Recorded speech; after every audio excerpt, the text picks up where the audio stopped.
You're not a good horse person until you've fallen off 21 times. Right? Oh, 21? I thought it was 3. We actually smell bad to the horses. Our hormones are coming off us in this horrible, confused, I don't know what I'm doing. We almost invariably want straight lines and circles. And to horses, that's really foreign ground. We all know that sending horses round and round in circles is not good for them. But why is it not good for them? Well, if your horses, they do not have the flexibility in the thoracic vertebra. He goes really well to the left, but to the right, he's really rubbish. I'm gonna ask you next, don't you? How on earth do you explain a horse how to do that? It's actually very easy. So, hi Catherine, welcome to the podcast. Thank you so much for making the journey, a long journey for you today. 4:30 was it, you said? Yes, I was supposed to be leaving at 4, but 4:30 it was, yes. Well, first of all, let's confront the elephant in the room, your lovely jacket. Oh, okay. Yeah, why am I wearing a jacket? Not because it's freezing cold in here. But actually, because I was listening to your podcast, the one about the stinky jackets, and I went out of my way yesterday to wash this jacket. Wash it. Because I thought I don't want to stink out the studio. So anyway, it is actually quite nice and warm, so I'm going to keep it on right now, but I may need to take it off partway through. Right, jackets are important. I know Shan, my wife, she has multiple stinky jackets which are usually put on the radiators and then fill the house with the aroma of urine, horse poo, and whatever else is on there. so it's quite a unique smell. But yeah, let's start with like what got you into horses. Like where did the whole journey start? Okay, so there is a picture of me aged about 3 on a horse. But I don't really... So my family are not at all horsey. And it's funny because all your podcasts I've listened to, everybody says, my family is not at all horsey. And then they say, and my mother had Shire horses or my mother had a riding stables or whatever. Not at all horsey. You're like, there were a few horses. Anyway, I thought there were no horses in my family background. There was a picture of me on a horse age 3. And then... when my parents sent me to boarding school when I was 8, my mother decided she was going to check every single extra curricular activity for me so that I wouldn't have a moment to get homesick. So I did everything. I did ballet, pottery, nature walks, regular weekly riding lessons. And I used to go to the riding school once a week. And honestly, it was mostly misery. Why? This is a weird way to how did you get into horses, Katherine? Yeah. So it was a very posh riding school. You had to wear the right equipment. So I was given a pair of sort of starched jodhpurs that went way out to the sides, out. Oh, like the puffy ones. Oh no.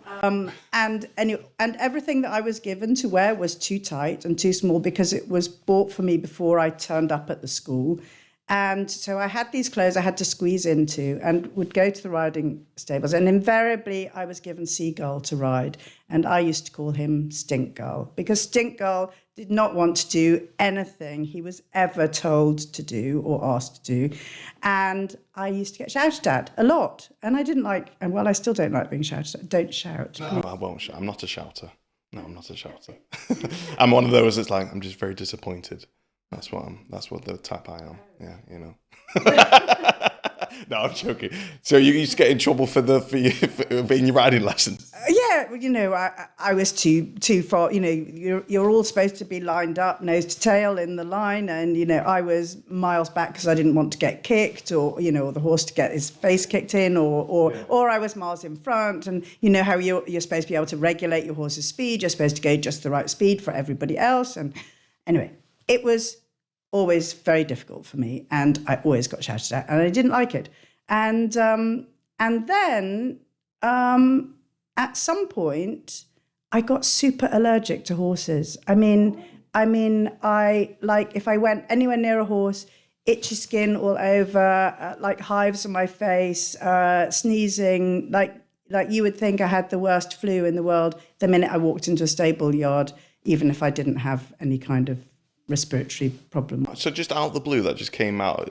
It's so I had previously suffered from eczema, which I think was a sort of a nervous condition as a young child, and then I guess after puberty that sort of went, and the allergies came instead. So I didn't really go anywhere near horses after about the age of 13, and I changed schools, and I didn't have to go to the riding stables any longer. I didn't, generally speaking, have anything to do with any horses until I was in my 30s and I was living in Indonesia.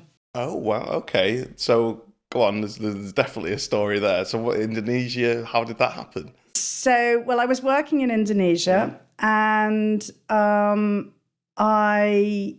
I'd had a 3-year contract working in Indonesia, and towards the end of that contract, a friend and I went to Jakarta, I think it was, and we were going to go up the volcano. So he said, why don't we go on horses? And I went, really? And he went, yeah, it'd be great.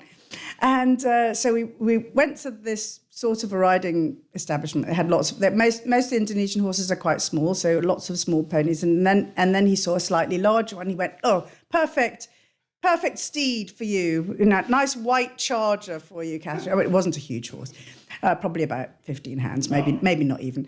So I went, okay, fine. So I got on the grey horse, and he was on this little Indonesian brown bay pony, and much smaller. Yeah. And so we went off up the mountain, up to the volcano, and I went in front, and my horse was stepping out beautifully, and his was struggling to keep up. And when we got to the top, he said, well, he was very worried about horses and he didn't want to ask the horse to go any faster. And I said, well, my horse seems to be quite forward going. Oh, no, but I'd be worried he'd buck me off. I said, no, why don't you go on the grey horse and I'll go on the little pony on the way back. And of course, we turned around to go back, and the grey one went, I know my way home. Left you alone. Yeah, and my poor friend disappeared into the distance and left me on the little bay pony, who was cute, so cute. And so I just thought, actually, it's really quite fun. And surprise, surprise, I am not sneezing. In fact, it's not bothering me at all. So you've got to know it just the allergies had just disappeared. The allergies had not disappeared. What I later did, because I then got really into horses in Indonesia, because I went back for a second contract, and I got heavily involved in the riding club there, and I discovered that when I was riding in Indonesia, I had no problem. And I think it was partly because I was sort of doing princess riding, as in I would turn up, the horse would arrive tacked up, and I would just ride. I wouldn't have to groom. I wouldn't have to do all the things that I spend all my time doing now. Yeah, sort of like what my kids do. They just turn up, all the horse is ready, it's all the work. No, I'm joking. They muck out regularly. But yeah, so But what I discovered was when I went elsewhere, like when I came back to Britain, I went to Talent, for example, for some riding lessons, super fancy establishment. I thought, I'll go and get lessons from the top. And I literally just got out of my car in the stable yard, and I was a mess. I couldn't breathe. I couldn't. And so what I ended up working out was that it was something to do with the dander in the horse that in Britain almost not so damp climates, not so humid climates, the dust flies around and you don't notice it. So you don't have to touch the horse. It's just flying around and it's everywhere. And it really bothered me. Whereas in Indonesia, I think it was the humidity that was keeping all the dust down. And because I wasn't really brushing the horses or petting the horses, it didn't bother me very much. So I then consulted an allergy specialist in Sydney, and for 2 years I took homeopathic remedies for allergies, because at that point I knew I was going to bring my horses back to the UK with me, and I thought, I'm not going to be able to manage this. But yeah, I can now. Wow. So that's all the homeopathic stuff all fixed it all? It is amazing, isn't it? Really cool. Is there any specific ingredients, or is it specific to each person? I think it's specific to each. So the allergy specialist was a natural, complementary medical practitioner. I can't remember his proper title, but anyway, he sent me off to the regular Western medical hospital to have allergy tests. So I came up, super prone to allergies with respect to chickens, house mites, dust, you name it. Cats, really bad. Oh, really? Virtually anything. And I couldn't walk into a house with a cat, even if I didn't see the cat. I couldn't, and breathe. But I can now. But anyway, so he checked me out for all the different things then. And then as the 2 years progressed, he would change the drops a bit, and I would keep on getting more drops from Sydney. It's a long way to go for a remedy, but. Yeah, look what it's enabled you to do. So if anybody's having any issues out there with allergies or anything like that, and nothing else worked, try that. That's really interesting. That's really cool. So you went to Indonesia. This horse is, I assume that was that the spark? Was that where the addictiveness came? I think it was the trip up Mount Bromo. I think that did the Yeah. So what happened after that then? So you come back to the UK. Yeah, for a few weeks. I was back in the UK, and then I moved back to Indonesia for another 3 years. And in fact, I got so heavily involved in the riding club. It was called Jakarta Polo and Equestrian Club at the time, but towards the end of that 3 years, there was the terrible financial crisis in Asia, which meant that the majority of the people, the share owners of the club, who had strings of polo ponies, and quite a lot of money was spent on the polo club at the time, but of course they suddenly had no money. So I organised a management buyout or a club members buyout of the club, and we renamed it. We kept the initials JPEC and called it Jakarta Perkumpulan, which is the Indonesian for club, Jakarta Perkumpulan Equestrian Centre. And then basically the members of the club owned it, and we bought all the polo ponies and the equestrian ponies, and ran the club. So I was working at PricewaterhouseCoopers at that time, running there. I'm a real estate, or I was a chartered surveyor, real estate person. So I was running their real estate division, and at the same time managing the riding club, which was great. And then after my contract finished, I stayed in Indonesia for another 2 years, enjoying it. So you were very busy. Is the club still going out there? It is, yeah. That's amazing. That's fantastic. And have you been able to visit, or do you plan on to? I did visit once, but that was in 2015. Yeah. And not since. No. But again, you can see regular updates and everything, and that's amazing. So you've got a proper a bit of a legacy out there. Keeps going with with everybody together. That's great. That's really cool. I really like that. So I did do a little bit of research on you, and I can see you've got umpteen amounts of qualifications to do with horses. And where did you start learning that, and which one has sort of led you on to the point to the place you are now doing this, which we'll get to.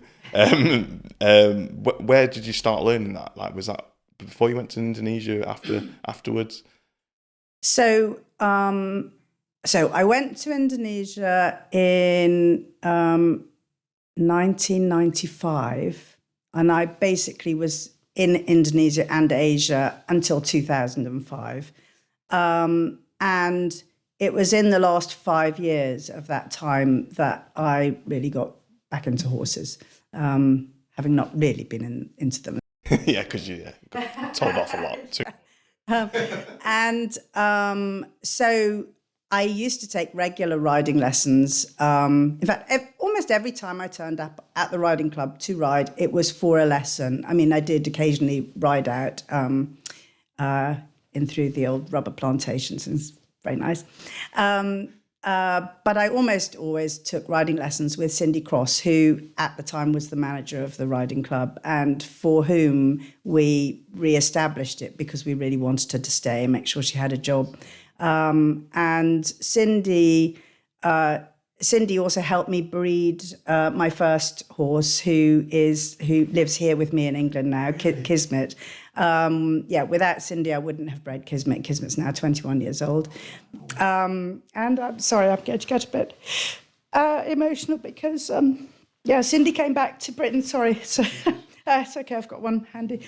Yeah, Cindy came back to Britain in about 2004 or 5, I think, and she died in 2006. So, but she was, I was listening to some of your podcasts and I was thinking about how strange it is that some kids just love going to riding lessons, even if they get shouted at. I wasn't one of them, but there were many kids who used to go and maybe had some issues at school, or maybe they didn't concentrate or didn't like to sit in the class. But if Cindy was talking, they would stop and listen. They just loved spending time with the horses. They loved having lessons with Cindy, and she really inspired many of them. In fact, not that long ago, I visited New Zealand and saw Alex Anderson, who was one of the little kids at the time who was riding with her, and she has Olympic horse, possibilities in her stables. So prospects. That's the right word. So, so Cindy inspired lots of people, and I used to love having lessons with Cindy. She didn't shout at me. Although, to be fair, riding instructors do have to use their voice in the arena to be heard. So, or a zapper is really good, right? Around the kid's neck. Oh. Do something wrong. Yeah. We do that, don't we, Shan, sometimes? No, I'm joking.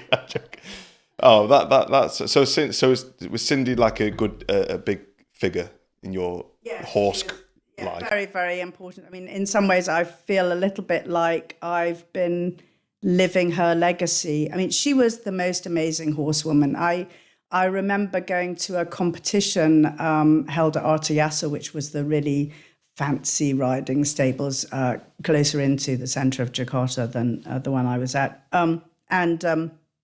So she turned up at this competition, and somebody had brought their horses down from the hills and had contacted her and asked her, please, could you ride this horse in this dressage test? And Cindy had never ridden this horse before. And this was a young stallion, who had never been ridden in a dressage competition ever before.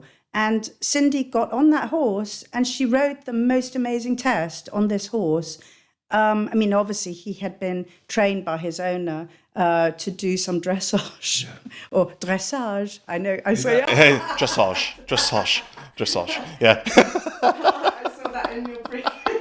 Depends who you're around, isn't it? So if you're around some posh people, it's dressage. But if you dressage, yeah. Or if you're French, dressage. Yeah. Yes. So anyway, I really don't know many people who could get on a 4 or 5 year old stallion and whilst he's calling out to his mares in the car park and ride him through a beautiful dressage test. And she did an amazing job. She was an outstanding horsewoman and she could ride anything, anywhere. Whereas I, by comparison, I'm really good at falling off, or I was very good at falling off. Soon you go, no, here she goes again. It's all part of it. Yeah, and weirdly, one of the horses who I got from the club, who I had the privilege to own for a while, a horse called Tex. He was a grey stock horse from Australia, a lot of Lipizzaner in him. He was an amazing horse, and one of the things he'd been taught to do was to stand stock still if anybody fell off, or even if they dropped a stirrup. So on one occasion, I remember doing a show jumping round with him, and we jumped really high. And when we landed, I was still in the saddle, but I wasn't. The stirrups were gone. He just stopped right after he just. I was like, oh, I'm going to fall off. Did the memento carry you over, or were you all right? I still stayed on, put my stirrups back on, off we went. That's really good. Maybe we should teach that to some of the kids' ponies, because they're, they like to go off, don't they? They like to go off a little bit. But that's so just going back to, because I know, I don't mean to bring you back, because I know you got a bit emotional with it, but did you see a difference in Cindy, how she worked with the horses, and is that why you've got into the line of profession and education that you did? So I think that Cindy was very traditional in everything that she did, and she used to find my ideas a bit wacky. And yet Cindy and many really eminent horse people, I noticed they just stand in front of the horse and the horse goes, oh yes, fine. And I don't seem to have that presence. So or I'm beginning, maybe, I hope, to learn it, but I had to find a different way to get to a point with the horse where we were heading in the direction that I would like to go. Yeah. So actually, Cindy sort of encouraged me, but I think she didn't come along with me on these various ventures I took into improving my balance, my ability to stay on the horse, the Aikido, the Tai Chi, the yoga, the Pilates, you name it, I tried it. Try to communicate with the horse, the Reiki, help the horse to feel better. And over the years, I've tried so many different things, as you've seen from my CV, and some of them, I guess I've developed, many of them since Cindy died. So now I'm a Masterson method practitioner to help horses to feel better. But then I realize also a lot of horses don't feel so good in their body because of what it is or how it is that we ask them to perform. And so I guess that's why I'm now even more interested in Liz Van Ross's alignment horse work, because that helps horses to move better in a way that, yes, maybe they still need the occasional Masterson method or massage or some kind of healing touch. Why not? Who doesn't? But they don't rely on it to put themselves back together again, because they don't need to anymore, because they're moving more effectively. Yeah. Yeah, well, I mean, this is it. This is why we all got in contact with with Liz's technique. Is it a technique? She calls it an approach. Approach. Yeah. So, but then your essentially, with the Reiki and all your other educational routes, I suppose, has led you to this and gone, oh, okay, actually, this is sounding right to me.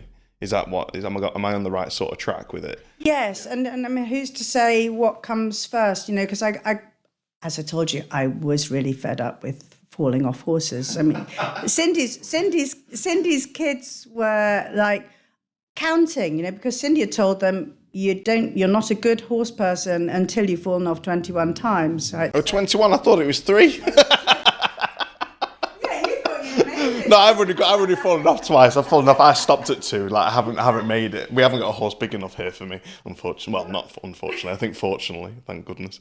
So 21 times according to their stuff. So she would have kids fall off on her lessons, and they go, "Yay, 18!" I got to the point where I thought, I think I'm learning how to be good at falling off rather than learning how to be good at staying on. So that took me down a different track, and I became a Feldenkrais practitioner I was trying to work on my own organisation. And what is that? What is Feldenkrais? If you can, I know it's probably a lot more complicated thing to explain, but if you can, just in a, because again, we a lot of people wouldn't have heard of the processes and techniques that you're going to be talking about. So I want to try and make sure that they understand it, at the minimal level, at least till they can maybe go and do some more research about it if it sounds something interesting. Okay, so a lot of people have probably heard of the Alexander technique, and many people have heard of that. Many people who haven't heard of Feldenkrais may have heard of that. But basically, both are approaches to helping people to be more well-balanced in their skeleton and involving less musculature effort to hold themselves together. So, for example, we have very small postural muscles between 2 or 3 vertebrae, small, short muscles, which are designed to keep us upright. And so they're active up and down our spines during the day to keep us active. Many people don't sleep so well at night because they're not so good at turning those off when they lie down in bed. But many people actually use their stronger, bigger, bulky muscles to hold themselves up, which exhausts them and also means that those muscles are not so available for the activities that we, call on them for. And life can be quite complicated if we haven't. It's the same for us as for our horses. If we haven't really figured out how most effectively to organize ourselves for movement and for life. So the Feldenkrais method involves very small movements, and many of them are a little bit counterintuitive. Particularly we go into non-habitual movements, because if we talk to people about their movement and do habits, go into habits, then people's brains turn off or take over, if you like, because we know our habits, we know them really well. And so if I ask you to stand up and sit down, you'll do it the way you always have done it and the way you always known how to. Usually with a big groan. Yeah. Double groan. Yeah. But as soon as I ask you to do something you already know, you'll just do it that way, and that doesn't invite you to find other more effective ways to do it. So with Feldenkrais, we might even do some movements like asking you to move your head to the right and your eyes or the other way around. Your head to the left, your eyes to the right, or your head to the right and your eyes to the left, or back or forth, and might make some people feel a bit sick but it actually is doing weird things to change the way that your musculature works at the back of your neck. I mean, there are all sorts of rather unusual means of reconnecting the brain, the nervous system, and the body to function more efficiently. That's really interesting. I like the when you just said about moving your head and you'd never really make that sort of movement where you turn your head right and look to the left. Like, you would never do that. So you're using muscles there that have never essentially been used. There was something that, again, there was a stat I heard where I think something like 70% of adults above the age of 30 will never sprint again after the age of 30. So those muscles don't get used again. So am I on the sort of right sort of track? So if I'm getting up using my hands, for example, each time, that means, I don't know, my hamstrings, my back, whatever, will weaken over time because I'm doing this instead of using the muscles which I need to use in order to get up. Am I on the right sort of track with it? Yes, sort of, but actually if you're pressing with your arms to get up, it means that you're using muscles and you're relying on, and your brain is expecting you to rely on that musculature effort to make a movement, which actually you can perform with very little musculature effort at all. I mean, not none, because we need muscles to move. But in the Feldenkrais method, we would work with explaining to your nervous system how many other ways you might be able to stand and sit.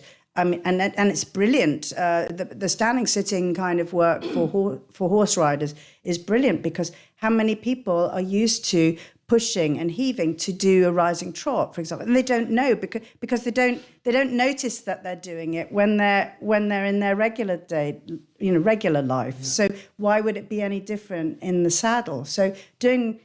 I mean, and then if I was teaching somebody about sitting and standing, I probably wouldn't call it those things, and I wouldn't even tell them that's what the lesson was about, because they would immediately go back to, well, this is how I do that. Whereas actually what I would like people to learn is how it is that they can stand up out of a chair and sit down in it, and to pause that movement at any point and reverse it without any concern to them whatsoever. And that's really what we want in a rider. I mean, I was talking about balance, right, falling off a horse. But if you are well weighted over each of your feet evenly, then there's no need to push to stand. There's no need to throw yourself back and land heavily in because on your seat. So I'm not finishing my sentences. There's no need to fall back onto your seat, and if you imagine that the pressure then on the horse. Sorry, a lot of my answers end up going back and forth, human being to horse, and horse to human being. As soon as you said the rising trot, that's exactly what I was going to come up to next. Because if you're doing that sitting down, God knows what you're doing when you're rising in rising trot, and the damage you could be doing to your horse as well. Well, absolutely, and then think of the damage you do to yourselves, which is why, because we stand and sit so many times during a day. I mean, this is just one example of a movement pattern that we each adopt, but we do it in our own particular idiosyncratic way. And we do it so many times a day that if we're doing it in a quirky way, if we're doing it like leaning all over one leg or pushing with one arm, we'll be exercising, back to your idea of muscles, we'll be exercising those muscles more and more. They will take over from the others in terms of they will grow stronger, and while the others grow weaker by comparison. And over time, we're wearing those particular joints, ligaments, tendons, muscles, whatever, so that you get to the point when you're 80 that the only way that you can stand or sit is that way, even more and more extreme, until you can't do it anymore because those muscles can't cope with it. And weirdly, I learned something fascinating from my mother, who was diagnosed with dementia in 2015, and oddly, before the diagnosis, she was beginning to struggle despite the fact that I was suggesting various things that she might try, but she was beginning to struggle to stand up out of a chair or sit down in it. After the diagnosis and after the disease really took sway, she didn't have any trouble at all. She could leap up and down she could leap out of her chair because her brain was no longer controlling her movement, I think, and she was able to, when she'd been previously like easing, levering herself out of a chair or trying to find a table to push on, suddenly she was just jumping out of the chair. She was up and down the stairs like a gazelle. It was actually quite difficult to manage her while she was quite so active. So essentially, like, again, I don't mean it in a horrible way. So she forgot her usual routine of getting up out of a chair, and because she sort of maybe got a reset. Do you think that's what sort of... It seemed a little bit like that. And then because she got the reset, she was able to get up, no problem, because she was using the muscles which she's supposed to use to get up out of the chair. Yes, or not recruiting the muscles at all. Possibly. I don't know. It's a hypothesis, right? But it's interesting. It would be very interesting to examine with regard to other people. But she certainly was having physical problems that weirdly went for a few until she lost the ability to move quite so much. Yeah. So with going on to the riding aspect as well. So again, I know we skip forward, we skip back, we go, it goes all over the place. I like to understand where you then went, did you start applying it to horse riding before you met Liz, or did you Yes. So where did that connection sort of come? Was that always sort of in mind that this is what I'm going to apply this technique to horse riding, or did it just sort of develop into, okay, well, if I'm doing this, getting up out of the chair, I wonder if I can do this applying it to a rising trot, for example. Was that a continuation? So I was studying Feldenkrais from 2010 to 14 when I qualified. And at the time I started it, I was purely motivated to, very selfishly, improve my own self-organization, my balance, my self-awareness of my movement patterns, to improve my horse riding. That's where I was going. But doing the Feldenkrais training, as it progressed, more and more did I realize how it could help people and indeed help horses too. So I was widening my scope of interest. And I used to take lessons in the village hall, and my parents used to support me and come along to the lessons. And for example, my father, because he'd been involved a lot in stereoscoping maps to look at topographies in his working life, he had developed double vision in his eyes, which is something to do with the brain-eye connection. And he had consulted a neurologist about it, who basically said, you'll be stuck with that forever. And it was a bit unfortunate when he was driving. We're going way off piste here, but sometimes it would be a bit alarming as he was driving. So 2014, he was... he was 85, so he'd be driving. And as he turned as he was going to turn the car, he would look to the side and then he would close one eye. And I would go, what are you doing? And he said, because of my double vision, I'm closing one eye so I can only see one. I was like, oh my goodness, this is... So anybody next to him thinking, oh yeah, how's it going? I think if you're ever sitting next to somebody who closes one eye as they turn a corner, it's about time to suggest that driving is probably not for you. Yeah. Anyway, they used to come to the lessons I ran, the Feldenkrais lessons in the village hall, and at the end of one of the lessons, I don't know why he waited for everybody else to leave before he said, "Oh, and by the way, I don't have double vision right now," which is because the Feldenkrais lesson helped to reorganize something in his body or in his nervous system or in his brain-to-body connection, which and actually, sorry, in Feldenkrais, we always talk about the person as being a whole, brain and body as one thing, basically, because they're all connected, right? So in the process of doing the lesson, things had shifted so that something he had been living with for at least 20 years went. It didn't stay gone because we do revert to our habits, but for a few hours, unusually, he didn't have double vision, which is extraordinary. I went, really? You didn't tell everybody that? I think that was, a moment for celebration, really. Let me know. So did it improve your balance? Very much so. In fact, I went on one of those mechanical horses that are the riding stables nearest to me. They got a mechanical We've horse. got one of them. Okay, so they got one. Okay, this one was... I fell off that as well. I didn't. 21, yeah. The balance has improved you then. This is it, yeah, 21. So this one was a visiting one, and the person who brought this one, she'd specially set it all up. But I realised the flaw in the system. She'd set it up with herself as the rider, because it's run from a computer, right? So it needs to have the human model to work from. So she'd set it up with herself as, if you like, the human model, the base point for her then to sit a number of people on one after the other. And then afterwards she did a presentation where she explained how many people had successfully ridden a straight line or the dressage. They went in which direction, whether they'd actually successfully done their 20-meter circle at sea or...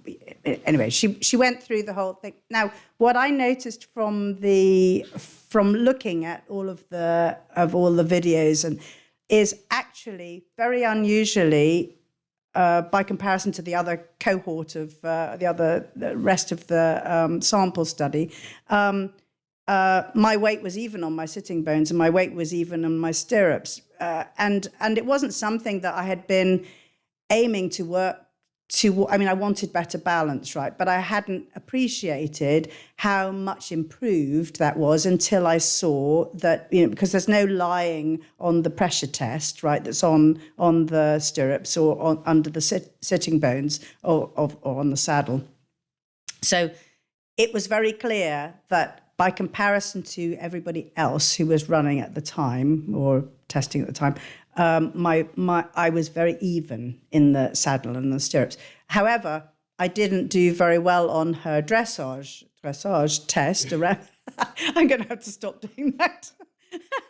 I didn't do very well on her dressage test because actually I don't ride like she rides. So therefore, the mechanical horse didn't follow the aids, if you like, that she had set as being the right aids to get the right result from her mechanical horse with her video screens and everything.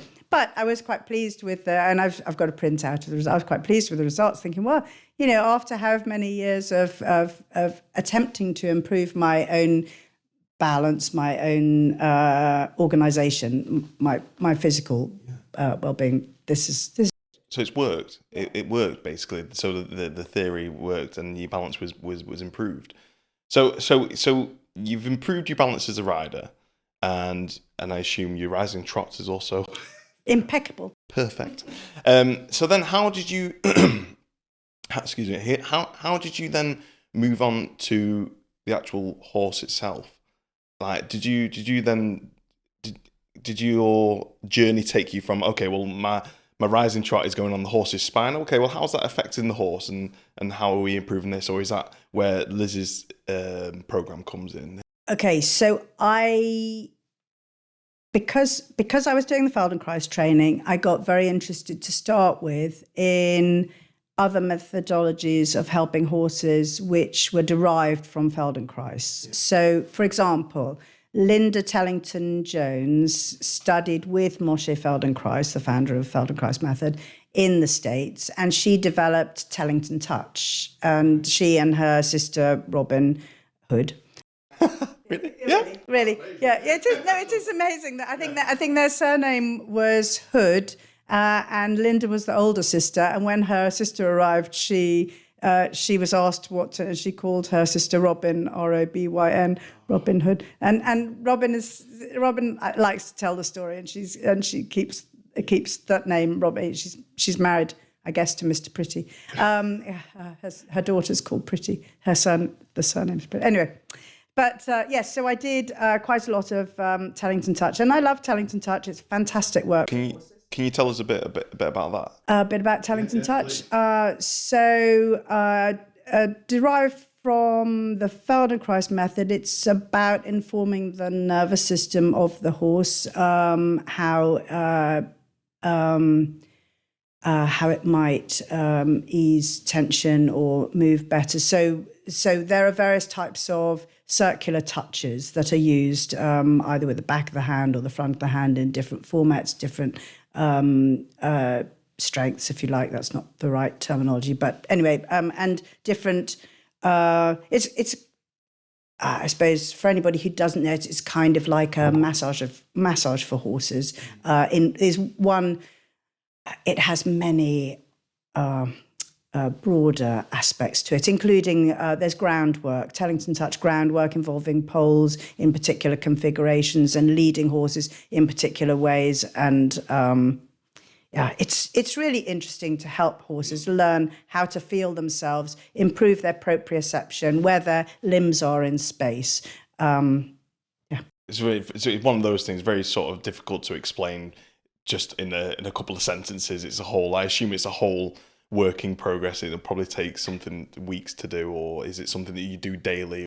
Well, you can definitely pick it up pretty quickly. I mean, there are great books. Linda Tellington Jones has written and published some really good guides, so you can, I used to get different books like for Tellington Touch or for connected riding that I moved on to, and also for Masterson method before I qualified in that. I used to just get the books and then I'd just go and practice. And I'd often, sorry about the copyright, but I'd often photocopy sheets of the book, then go off with those sheets to my stables or the field. And I did Masterson method. The book kept popping, how Amazon keeps mentioning things. Well, how about this book? And this one kept coming up 2 or 3 times, and I'd just broken my arm, and I was lying around feeling very sorry for myself. I couldn't do anything with the horses. I couldn't put a head collar on or whatever. And this book kept cropping. I was like, I have had enough with all these books. Anyway, this book came back again.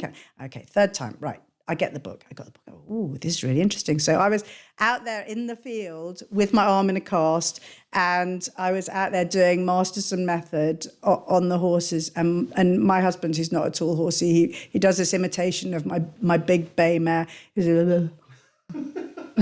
doing this dribbly mouth thing. Relaxed because it's so relaxed. Yeah, because it's an amazing system for helping the horse to eliminate tension. And, sometimes you'll do some work on the horse and they will just lie down in the field or wherever they're With you? Yeah, they're just like, okay, now is the time to let it all go. So did you, again, Shan's gone through some different methods, depending on what horse you had. So have you applied these methods to horses that you've had, and then you've seen a definite improvement from these methods on these horses?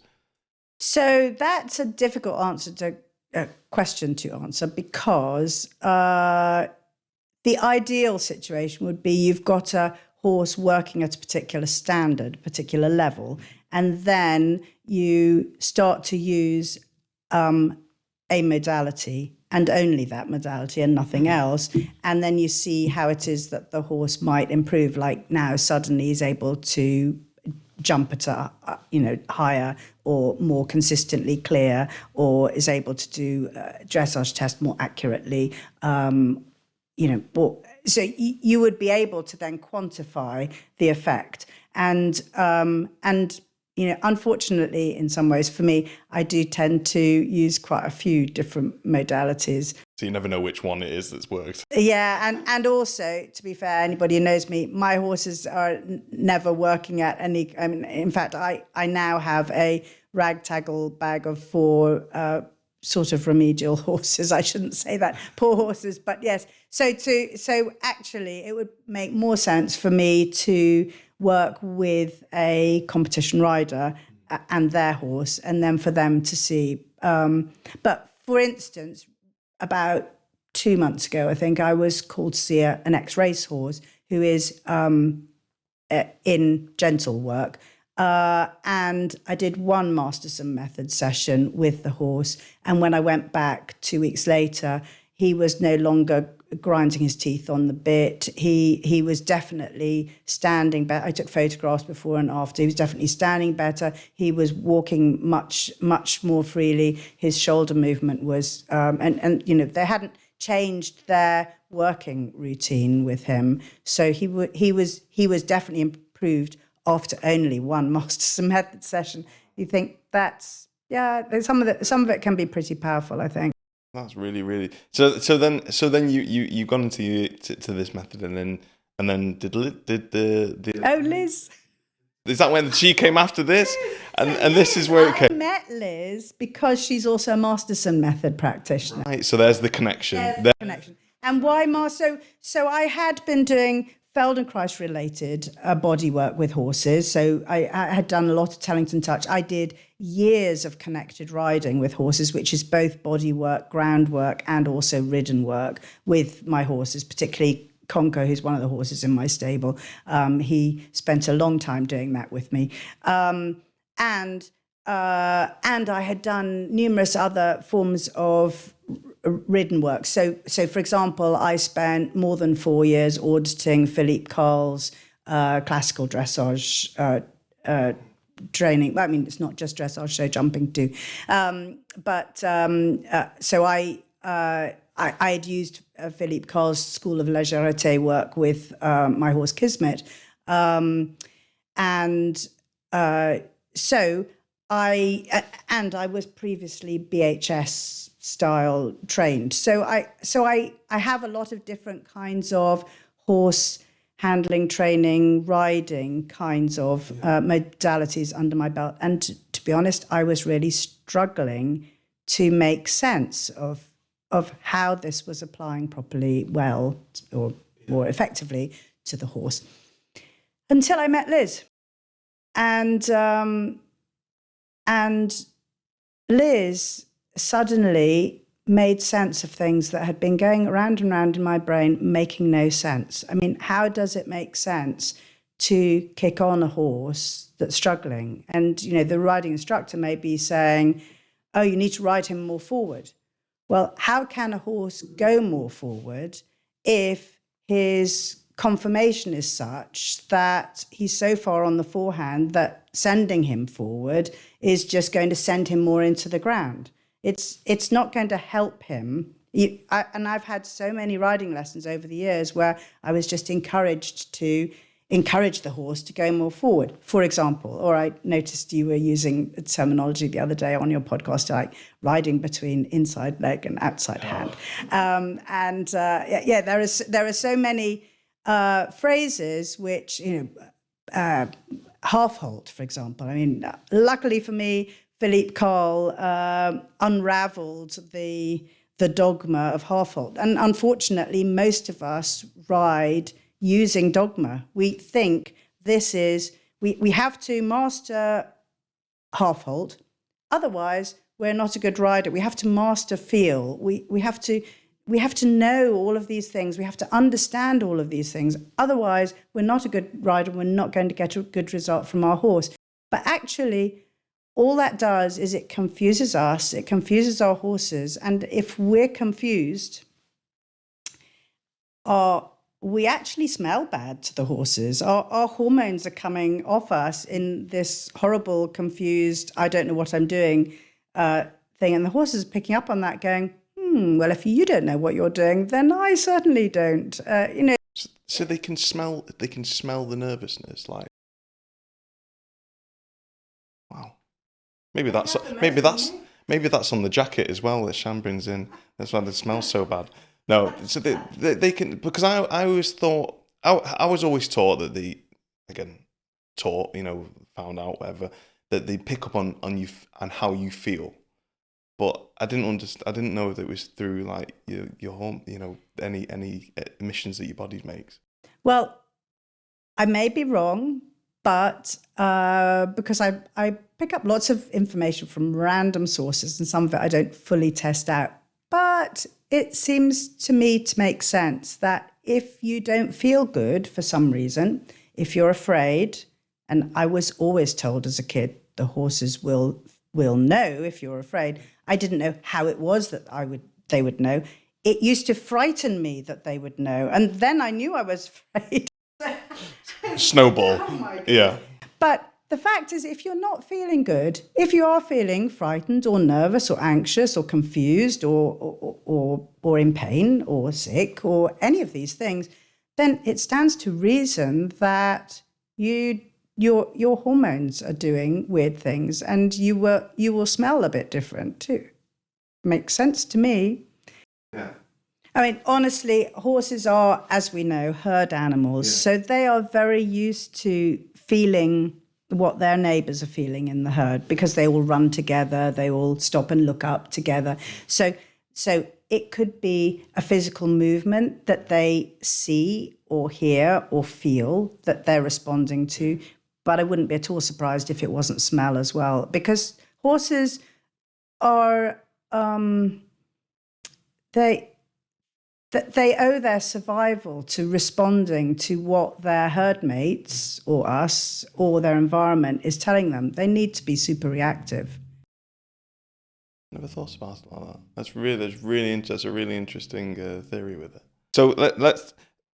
When you met Liz, and then the dots connected, as it were, wasn't it? Was there any sort of like after that? What happened after that? Did you then start applying your knowledge differently? Yes, there are quite a few things. Most of the body work that I do with horses hasn't changed much, but my intentions with it sometimes have changed. So what's crucial with Liz Van Ross alignment horse work is to understand how it is that the horse's anatomy helps them to be horses, helps them to be who they are, is designed for a specific reason that way, and that when we understand how their anatomy helps them, then we can more effectively ask them to do what we want. So we generally want straight lines and circles. Doesn't probably matter if we're playing polo or if we're riding in a dressage arena or if we're show jumping. We almost invariably want straight lines and circles. And to horses, that's really foreign ground. Because if you think about a horse in a field or on the steps of the the Russian steppes or the Mongolian steppes or wherever your ancient horse might be.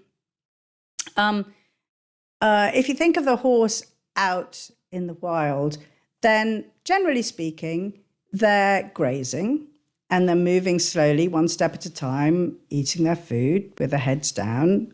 But you've got all of the sentry horses and the other horses which telling the herd, how to behave, what to do. So from time to time, they'll lift their heads, and from time to time, there might be a predator, and they have to run away from the predator.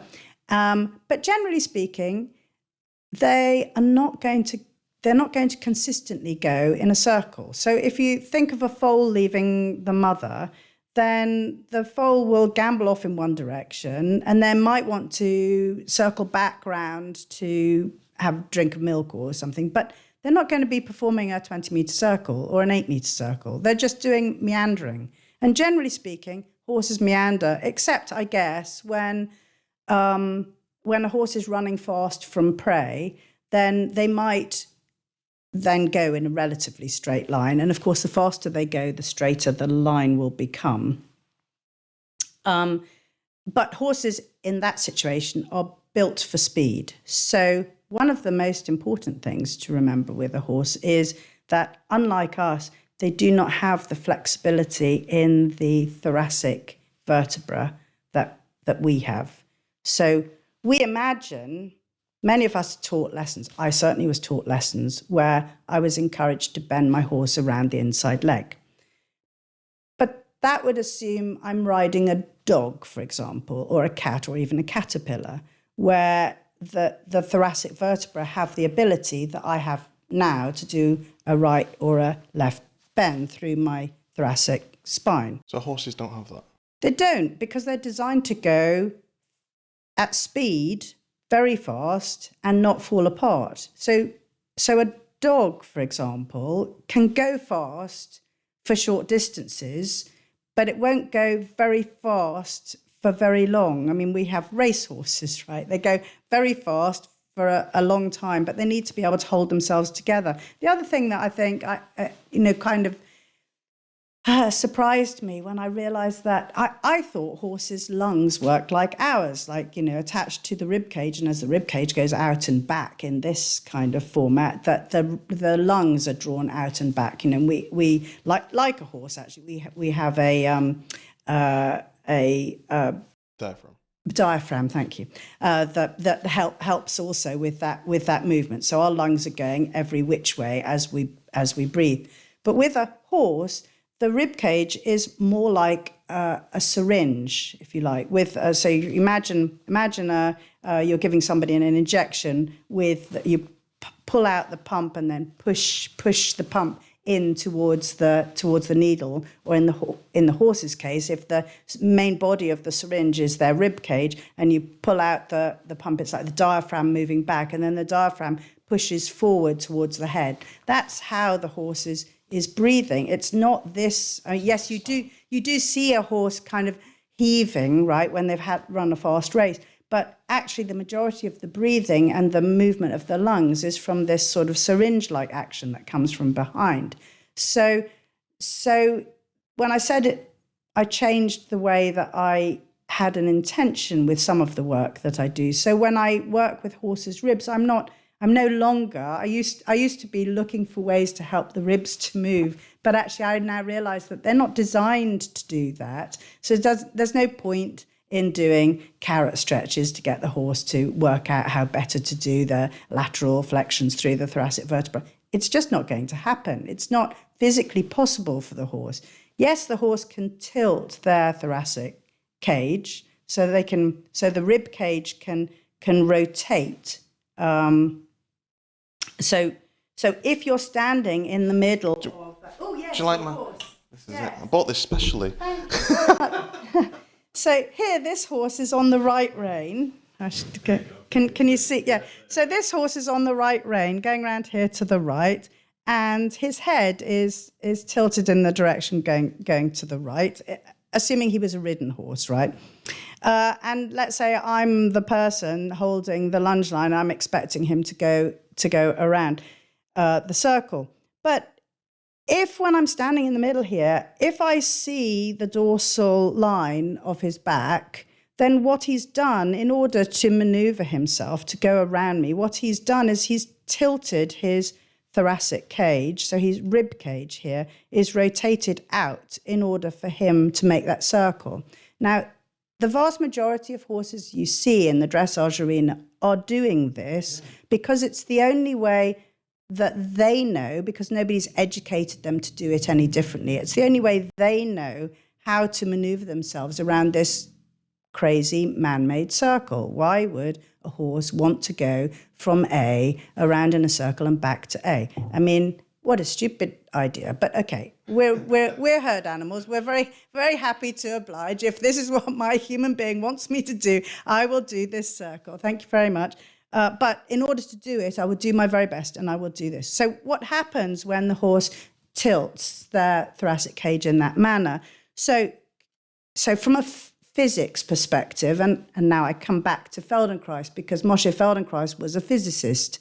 So he devised all of his ways of improving the human body to improve their organization are relevant here to a horse's body, because if a horse, and we all know that sending horses round and round in circles is not good for them. But why is it not good for them? Well, if your horse is going around a circle in this manner, he is putting a huge amount of strain on the lateral side of his medial legs, the ones on the inside of the circle. So, sorry, it's lateral, medial, very complicated.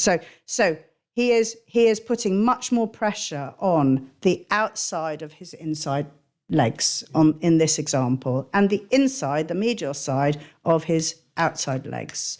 And he will over time, and of course we probably would ask him to do the circle in the opposite direction. Actually, he probably won't be, most horses, unless they're educated in alignment horse work and how it is that they can become ambidextrous and symmetrical both sides. Most horses have a way of going, which is why we tend to think of a horse he goes really well to the left, but to the right he's really rubbish. That sounds very familiar. Very familiar. Very familiar, yeah. So if we have a situation where a horse seems to go really well in one direction but not in the other, actually he's not going really well in either direction. It's not that he's got one functional side and one dysfunctional. They are actually both dysfunctional because he's set up, he's made himself crooked, if you like, to go in one way, to make it look like he's bending around the inside leg, but he can't do it the other way because he's fixed. So here, this horse who's going this way, he's putting all this strain here, and if he keeps on doing that, he will break down. There's no doubt about it. What in alignment horse we do is we realize that the horse cannot bend through here, and using his natural method of going around a corner, which is to throw his wither into the turn, that's what he would do in nature. This is not going to serve him when he's consistently got to keep on going step after step. You know, we want him perfectly keeping exactly the same arc, if you like, on the circle. So we need to teach him how it is that he can maneuver his body around the circle whilst keeping his legs upright underneath him, so that he does not have to perform this motorbiking action around his bends. But we need to explain to him how to do that. I'm gonna ask you next, don't you? How on earth do you explain a horse how to do that? It's actually very easy. Well, if you're showing your mate, we've got to make sure that people see this, because I'm so excited to hear this. The most important thing is to remember that, as Liz Van Ross says, we are not attempting to manipulate the muscle mass of the horse.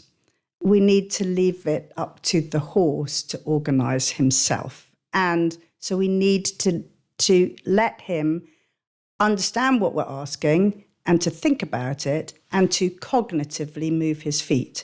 Because in nature and in most horse training, the horse is reacting. The horse is not choosing where he's putting his feet. He's running away from a lion, or he's responding to a request or a whip or a whatever. These are reactions. They're not cognitive placement of feet.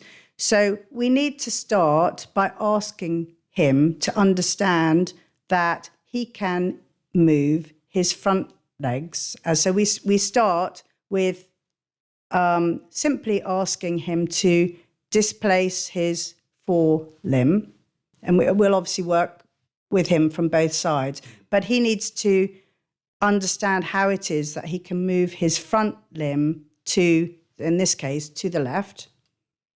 And then we also ask him to understand how to bring his hind leg in underneath, more underneath, not across, because if he takes it across underneath, he will spin on us. So if we're working on this side of him, we just want him to understand that he can move his hindquarter out. He could move his forehand out.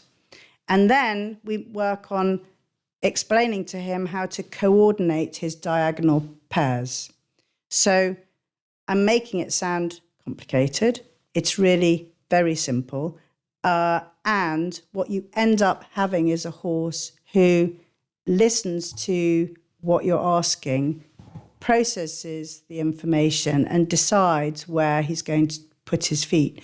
In the end, what you'll have is a horse who you don't need to kick and nudge or move from inside leg to outside hand any longer. All you need to do is when you're riding the horse who knows about alignment, all you need to do is ask him for a 10-meter circle to the right or a 20-meter circle to the right, and he will do the work and you will sit on top and go, thank you very much. And it will be like riding a soft, supple back that is in balance, like the top of a table is in balance. You won't any longer feel like you are having to counteract some kind of leaning forces. It's much better for the horse and all the strains that would otherwise be occurring in their limbs, but also for the rider. When you think about the physical pressures and strains that are put on a typical, particularly competition rider, but any rider, to be honest, who's constantly, I know somebody who I was speaking to last week who's recently had a hip replacement surgery, but she's been sitting on a horse and she keeps saying, well, have I been causing my horse's dysfunction or has my horse been causing mine? And I think, well, it doesn't really matter, because if you're sitting compensating constantly on a horse, your body is going to take the strain of that.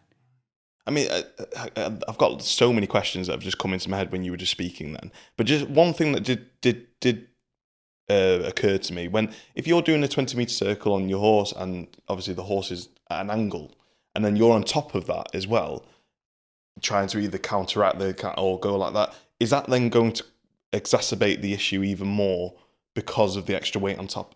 So we've written four leaflets actually are written and are on my website for anybody who wants to look at them. And I'll add the links to the description. You said you would. So there are some quite dramatic looking pictures in there of some competition horses where, horse and rider are like this. And, if there is a competition rider who's listening, they'll say, well, how is it possible for me to get round a tight turn in a show jumping ring? But the advantage of teaching your horse about alignment is that when they know about it, this is what they choose. It's a bit like when I work with a human being, when the human being's nervous system, brain and body and entire organization understands that this is an easier way to get up or sit down or lie down and get up out of bed even. I mean, so many things that you do every day. Once it's innate to you, this is an easier way. This is the way the body chooses. And it's the same with the horse. When the horse understands about alignment, which is not something that is natural to the horse, but when the horse understands about alignment, that's what they'll choose. And back to the competition rider, when they choose that, then in the show jumping ring, the horse will be able to pivot or pirouette in so much better balance. The rider will feel so much better, and it will shave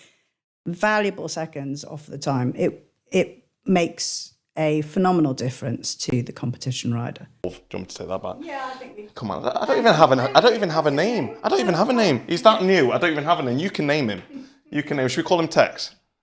Oh. Should we call him Tex? Yeah, let's call him Tex. Tex he is.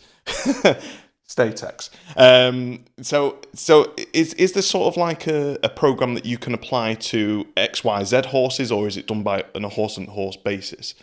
So the reason Liz calls it an approach is because it needs to be adapted for every horse. However, she has 12 steps in her approach, which are 6 steps in hand, 6 steps ridden. And so all of these steps need to be followed for each horse, however it may be that they need to be adapted, as I said. The end result will be that, for example, the in-hand work, you can then walk in straight lines and in circles, either a foot from your horse, a metre from your horse, 2 metres or 3 metres or 20 metres away from your horse in straight lines and in circles, and the horse will understand how to do both of those activities in alignment and will choose that because it's so much more comfortable. And when you ride, you will find that also it's a bit, I have to say, it's a bit screwy when you come to ride because my guess is that the majority of riders, certainly in my case, I've had so many years drilled into me of, send the horse forward or inside leg to outside hand or what.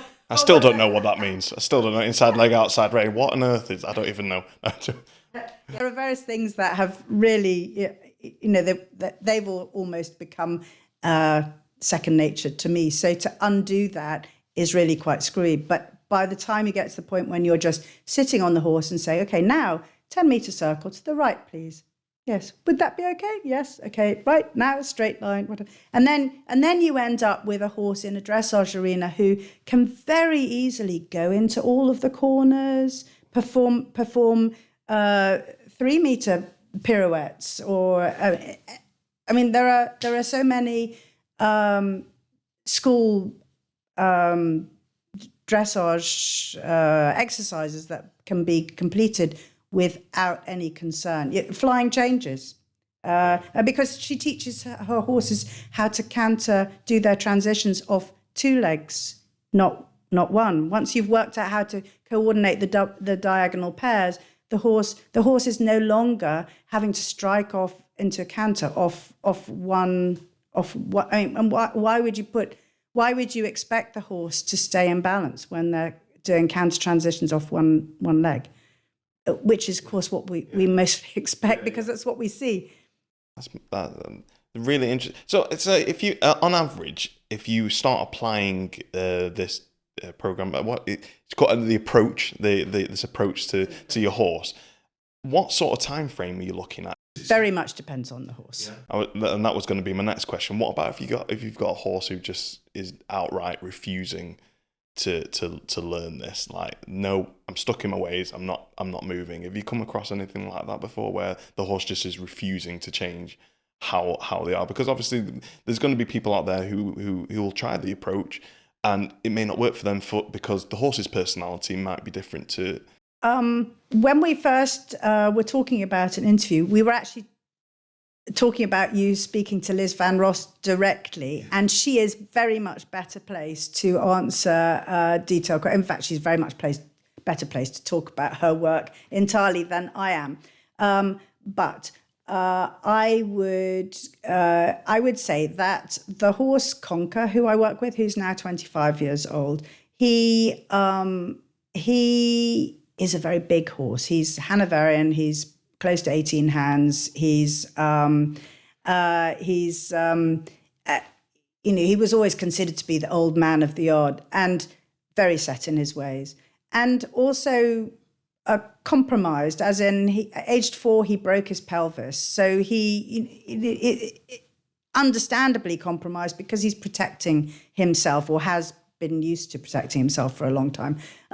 But when he started doing this alignment horse work, he was so pleased. He felt so much more comfortable. He looked so much more comfortable. Anyway, that I started doing that with him probably in about 2018. You would think by now I'd be riding the Olympics, but actually we did about a year's work in hand, and I started riding him. But he was a particular case in point. I think for most people, a year's alignment horse work will make a big transformation. And I say, so we started doing the Conquers work about 2018. Then for various reasons, we stopped, we moved venues, we tried to get the herd to work together, built new facilities for him. Anyway, and so we haven't, since about 2019, we haven't been doing any alignment, we haven't been doing any work actually. But we have a program for Liz Van Ross alignment horse work. It starts next month at my place. What date's that? I don't even know what month we're in. November. Yeah. November the 22nd starts at dinner at the local village hall and an introductory talk. And then we've got a weekend of the Saturday and Sunday, 23rd, 24th, got a weekend of theory with Liz Van Ross. She's coming over from Normandy to do the theory so that everybody who gets involved is fully conversant with the theory. Everybody's welcome to come, can look on my website for the details. And during the weekend, you'll all come and meet my 4 horses. My 4 horses are going to be we were talking about scientific studies. Yeah. So they are going to be the pilot program for a year's alignment horse work, which will be carried out with them. And then in November next year, everybody can come back and see what's happened to the. Now, as I said, it's a sort of a remedial raggle-taggle bag of horses, but they're all going to show their true colours. And in fact, Conquer was ridden by Philippe Cole. He was my audition horse for a Philippe Cole teacher training program, which I applied for.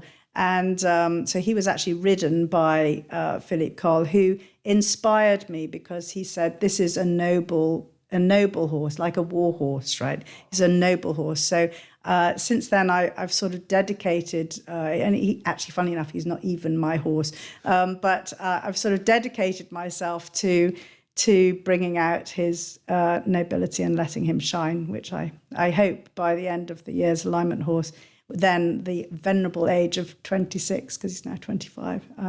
So I hope he will show his true colours. I really wanted to say that we are indebted to the Golden Valley Riding Club because they are supporting this series of clinics and consequently we're able to run them. Without the riding club support, we would be struggling. So we are indebted, as I say, really grateful to Golden Valley Riding Club. And I have already extended to them a discount for the November clinic, which is happening in Herefordshire. But if anybody is a member of a riding club anywhere, just contact me and I will send you the discount as well so that you can come and get the benefit of the discount and the benefit of Liz Van Ross alignment horse work. So the year-long course, if you like, which we've set up, it starts in November, evening of the 22nd of November, all day on the 23rd, the Saturday, and most of the day on Sunday, the 24th. And the purpose of the November clinic is to cover theory, to make sure that everybody who comes along with this year-long program is fully on board with the theory of alignment horse, how it is that the science of the anatomy determines how best we can ask the horse to do what we would like to do and hope that the horse will engage with us in our games. Because after all, we're the ones who normally determine where they go and what they have to do. And let's hope we have willing partners. And then if you look on my website, you will see there are a number of clinics set up throughout the year, and it's free choice, as in you can choose which clinics you attend and when. And throughout the year, we'll be making sure that we cover all of the 12 steps of the alignment horse approach, in both in hand and ridden.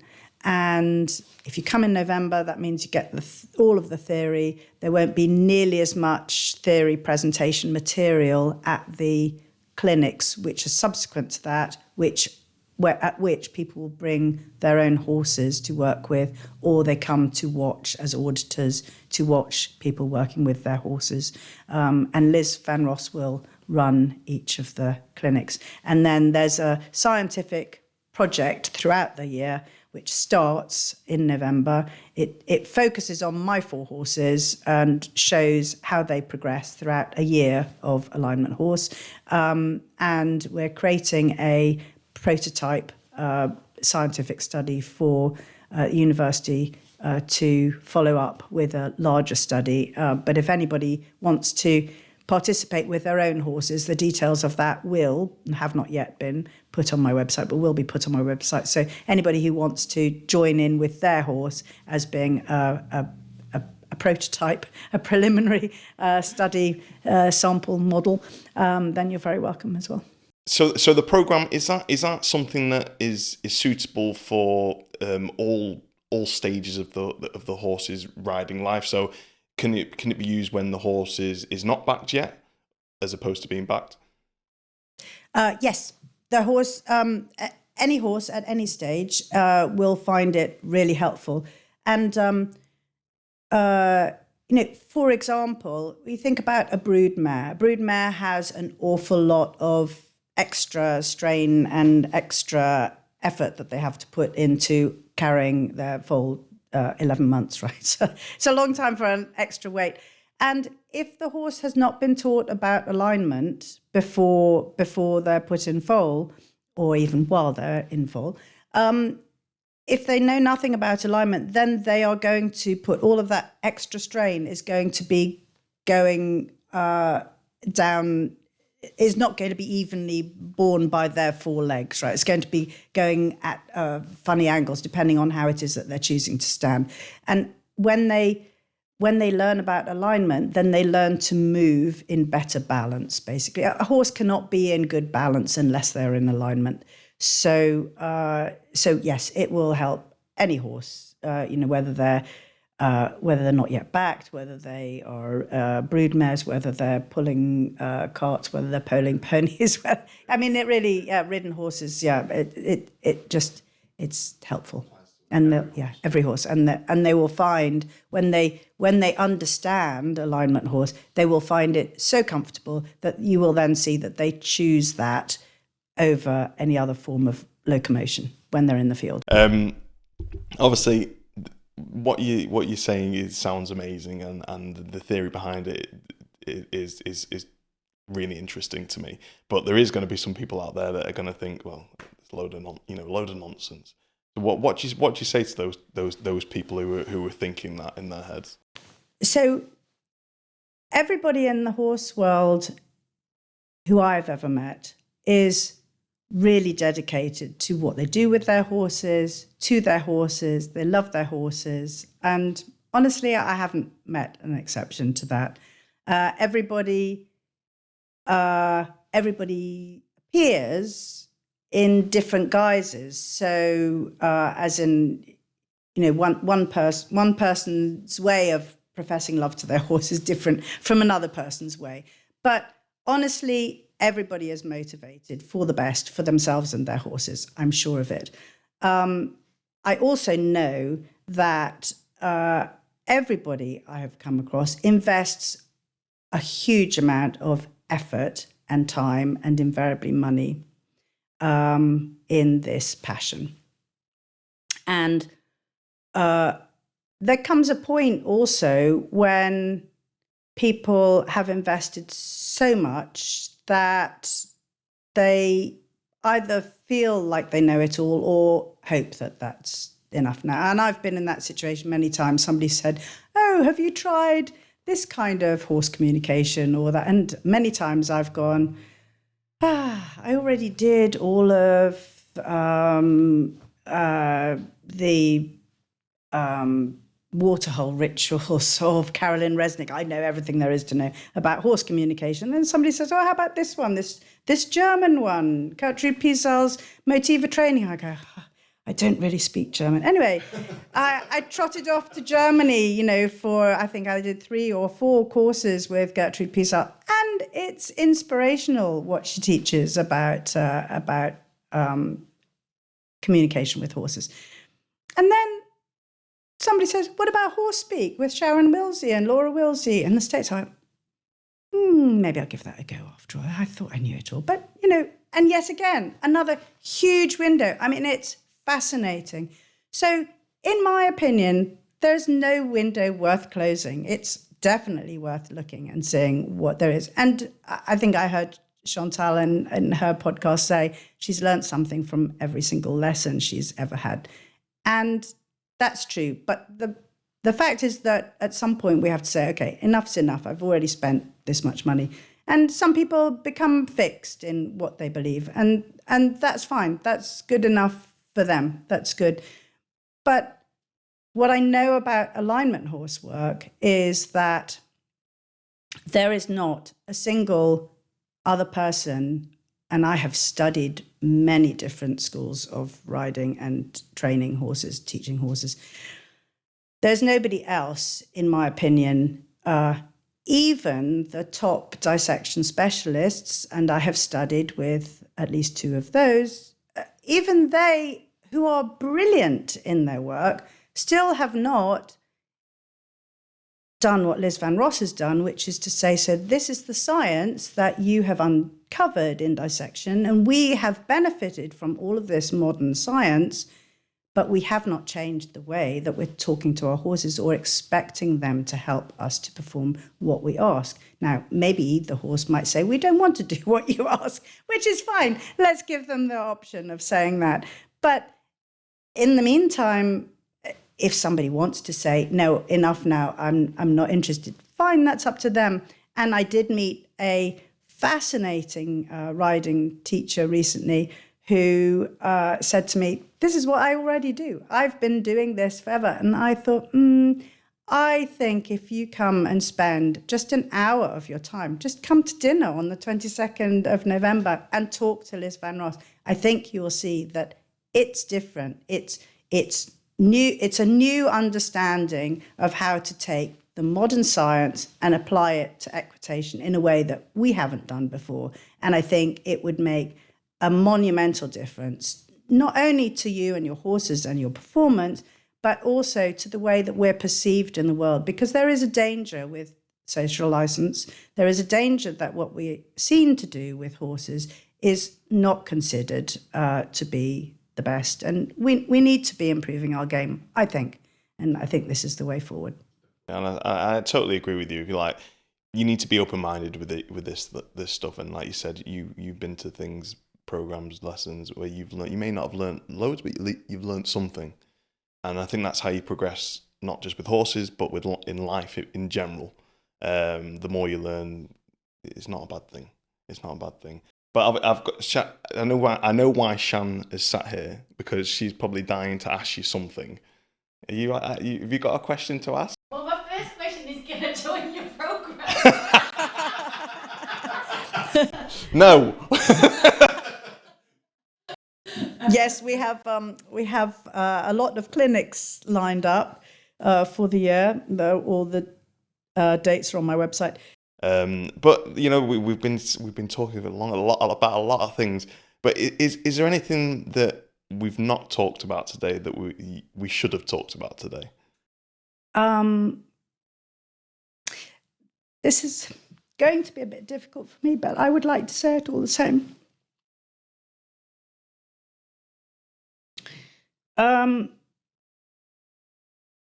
My father told me that he had not really had anything to do with horses for many years, and then fairly recently he described to me how when he first went to Nigeria in the 1950s, he was issued with a horse.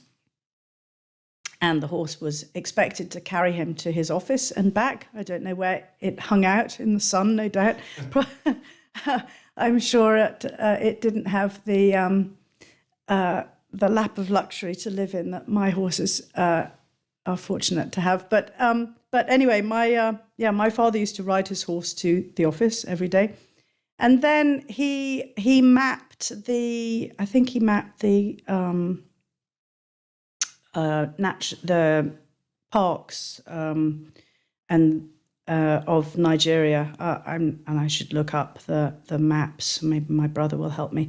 But he went on horseback. He went on this horse. He rode with bearers carrying his bath and his various equipment. And you can imagine, a time when there were no mobile phones or any form of communication, and he was out for months in the countryside mapping the territory.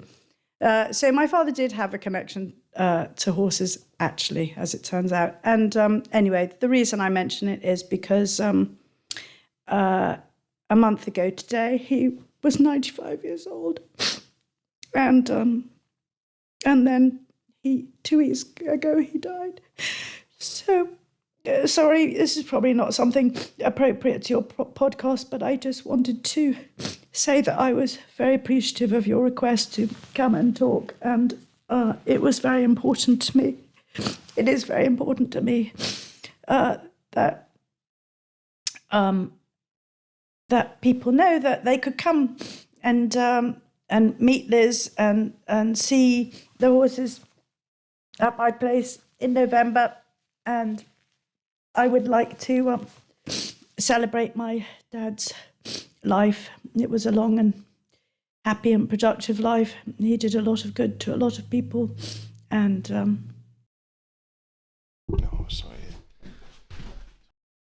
sorry, you probably No, not at all. podcast. Not at all. It just it shows. It's like, it's the fact that you've come on here so recently with your father passing away shows the passion and the dedication you've got to this, and just listening to you talk about your whole journey and you're clearly a very spiritual person, a very very enthusiastic person, and clearly a very loving one, just from speaking with you for a couple of hours. I can see this means a lot to you, so if anybody is interested in learning more about this, please, like I said, come in November. If you're listening to the podcast and it's past November, get in contact, because clearly it's something that means a lot to you and you've put a lot of work in.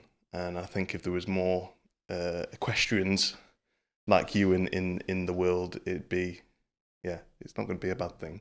I think it'd be a much more progressive place. Thank you so much for coming on, and I'm hoping that all of this information has been really useful. It's been really useful for me. I've learned a lot, even in the short time that we've had together. And again, thank you so much for coming up, and look forward to seeing what happens in the future. Thank you very much for inviting me here. Much appreciated.